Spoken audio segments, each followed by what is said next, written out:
It was a quiet day in the universe when Pluto got the news. "Hey, Pluto!" shouted Speedy the space rocket, who was racing by with his friends. "You're not a planet anymore." "What are you talking about?" Pluto asked. "Astronomers on Earth say you're a dwarf planet, not a real planet." "A dwarf planet?" Pluto shouted out. "Wait a minute, tell me more." "That's the way the comet crumbles," Speedy said. Pluto turned purple with rage. "How can this be?" he shouted. "I'm madder than a Martian." Pluto called out to his 3 moons. "Do I look small?" "Not to me, big guy," Nick said. "Well, you're twice as big as I am," Chiron said. Pluto thought, "Remember when I was named by Vienti Burney, that nice English girl? But now this," he yelled, "a dwarf planet. Humph! I'll go visit Earth and demand to be a real planet again." And with a mighty thrust, Pluto left his orbit and zoomed towards Earth.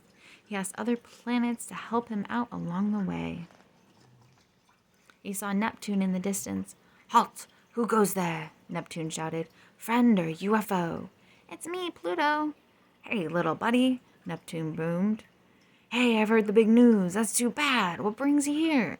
"I'm on my way to Earth," Pluto replied. "I want to be a regular planet again. Will you join me?" "Sorry, Pluto," Neptune said. "I'd love to, but I got 13 moons to look after. I'm just too busy." The other planets were no help either.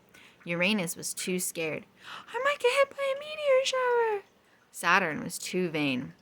"Did you ever see such beautiful rings?" Jupiter was too bossy. "Get out of my way, small fry." Mars was too distracted.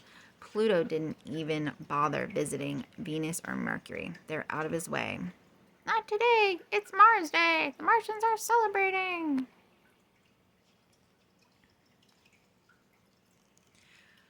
Pluto put on the brakes at the Mount Baldy Observatory and hovered above the astronomers. 2 of them stepped forward. "Why did you make me a dwarf planet?" Pluto thundered. The astronomers trembled. "First of all, Mr. Pluto," Astronomer A said in a shaky voice, "you are small, much smaller than the other 8 planets." "So what?" Pluto answered. "I've still got a big heart." "Planets should be much larger than their moon," Astronomer B added. "You're not." "I don't care," Pluto said. "I liked being one of the 9 planets in the solar system. Now nobody will know who I am." "Excuse me," a boy shouted. "I have something to say." The astronomers stepped back.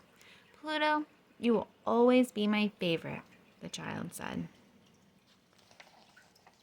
"I will?" Pluto said.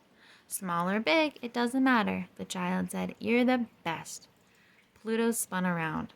"Well, what do you think of that? I'm special." He looked towards the sun. "I better get going. It's too hot here that I'm starting to melt." As Pluto zoomed away, he shouted, "Goodbye, Earth. See you around the Milky Way."